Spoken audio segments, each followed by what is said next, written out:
এই যে ফারুকের আজকে ওর উপদেশটা চলে গেছে। রাসূলুল্লাহ সাল্লাল্লাহু আলাইহি ওয়াসাল্লাম বলেছেন, কোন লোকের মিথ্যাবাদী হওয়ার জন্য এতটুকুই যথেষ্ট যে সে যা শুনে তাই বলে বেড়ায়। মুফতি আমির হামজা বাংলাদেশে একজন প্রখ্যাত ধর্মীয় আলোচক, পাশাপাশি তিনি জামাত ইসলামের মজলিসে শুরার একজন সক্রিয় সদস্য।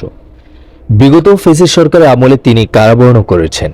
নিরেট ধর্মীয় আলোচনা করতে গিয়ে তিনি বহু সময় নির্যাতিত হয়েছেন।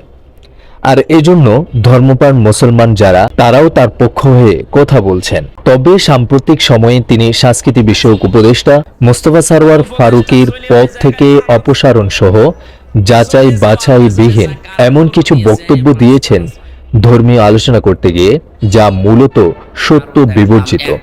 একইভাবে বলা যায় উদ্ভট এবং সম্পূর্ণ মন গড়া।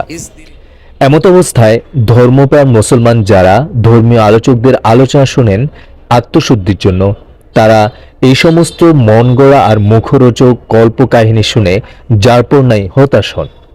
একইভাবে রাজনৈতিক দলকেও পড়তে হয় সমালোচনার মুখে।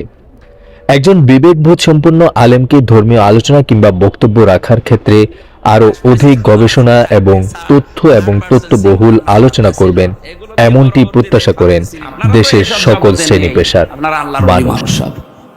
নাকি